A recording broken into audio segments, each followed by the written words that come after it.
Bonjour et bienvenue sur la chaîne de la FF Plume pour un nouvel épisode des tutos formation. Nous allons parler aujourd'hui avec Jean-Christophe Gibert de la panne en campagne. Jean-Christophe, la panne en campagne, faut pas la craindre, ça se prépare.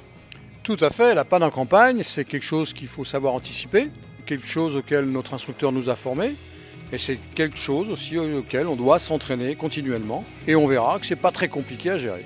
Et bien justement, on va regarder ça tout de suite. Déjà, on va voler à une altitude de sécurité. Si on doit traverser au-dessus d'une forêt, soit on contourne, soit on monte plus haut si l'espace aérien au-dessus de notre tête nous le permet, de manière à avoir toujours en local une vache, on appelle ça une vache, pour pouvoir se poser. Donc il faut toujours rester attentif en vol. On doit toujours être vigilant. Alors bien sûr, la première des choses, c'est la surveillance du ciel. Et ensuite, ça doit venir un réflexe de dire, ok, je vole, là j'ai vu un champ, au fur et à mesure qu'on avance, de dire, là je peux aller là je peux aller là, en fonction de mon altitude, en fonction du vent également. Mais tu vois, on a des fumées, donc ça nous donne bien le sens du vent. Alors on voit bien ici que les fumées sont verticales, montent verticales, ce qui veut dire qu'on n'aura pas à se poser la question du vent. Si on a un problème de panne pour se poser, on pourra se poser dans le sens qui nous intéresse par rapport au champ qu'on aura choisi. Alors j'y sais, quand on voit des lignes de haute tension, vigilance. Très vigilance sur les lignes de haute tension, tu vois, il y a plusieurs, on en a deux, on en a une très haute, on a une moyenne tension. Là, celle-ci, elle est relativement haute, regarde, on est à 600 pieds, 500 pieds sol.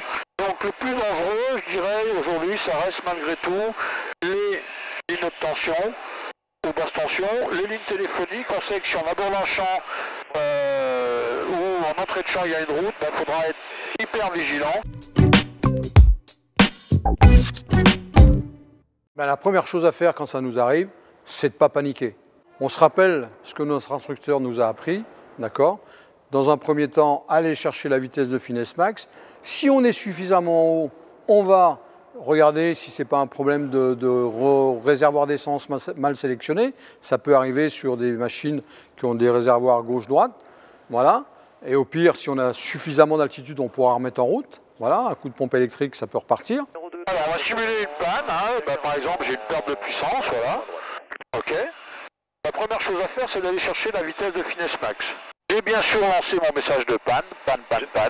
Voilà. Donc, sur cette machine, c'est 100 km/h en lice et c'est 90 avec un cran de volet. Ok, j'ai choisi un champ, là j'ai un beau champ vert là-bas. Là, je vais appliquer une technique qui marche à tous les coups. Voilà, je vais passer vertical mon champ. Ça va me permettre de faire aussi une vérification, de voir s'il n'y a pas de problème. Alors je vois qu'il y a un fossé en début de champ.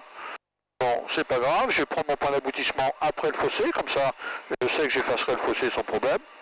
Voilà, j'ai ma vitesse, je contrôle bien ma vitesse. Poser face au nord, puisque j'ai vu que là-bas les fumées étaient face au nord.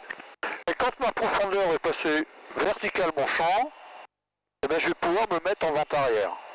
On a un taux de chute, on est à la bonne vitesse, on a un taux de chute qui est de l'ordre de 250 pieds minutes. Donc c'est idéal, ça va me permettre de prendre mon temps, de ne pas s'affoler et surtout de piloter jusqu'au bout. Voilà, on va passer en vente arrière, on va toujours contrôler sa vitesse, on fera toujours des virages comme inclinaison. Et quand je vais être à peu près à 45 degrés de mon champ, je vais commencer à converger de l'ordre de 30 degrés à l'intérieur. Voilà.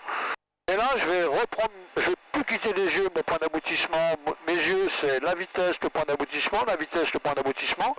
Voilà. Et là, je me rends compte que je suis axé, il n'y a pas de problème. Et tu vois que là, regarde, on fait le champ sans problème.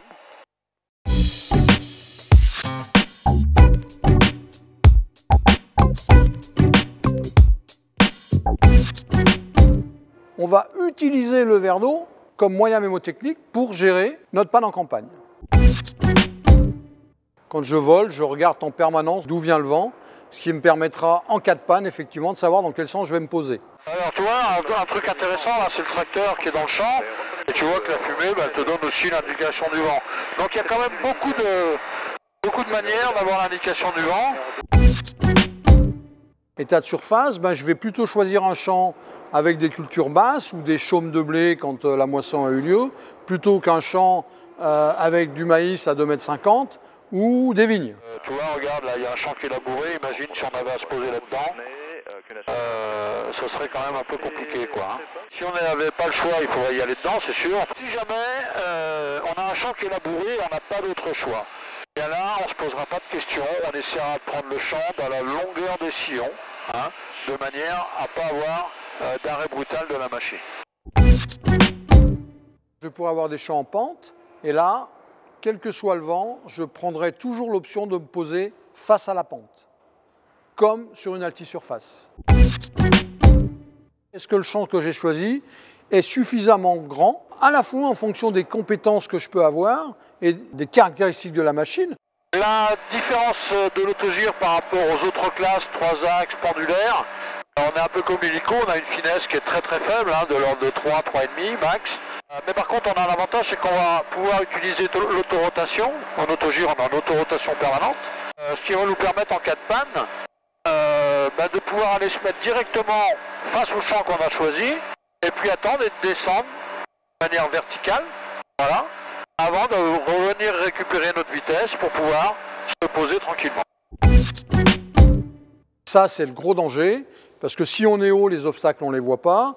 Notamment si on choisit un champ qui est bordé par une route, il faudra vraiment bien ouvrir les yeux. Pourquoi? Parce qu'une ligne téléphonique et des poteaux téléphoniques, pour un peu qu'il y ait du soleil, qu'on ait le soleil de face, eh bien, on ne les verra qu'au dernier moment. On peut avoir des fossés, on peut avoir un champ avec des balles de foin, on peut avoir des systèmes d'arrosage, d'irrigation automatique.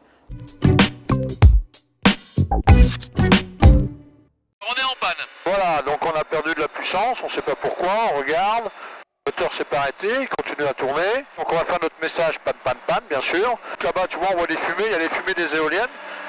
On voit qu'on est sur un vent du nord, hein. Donc on essaiera de se poser vent secteur nord.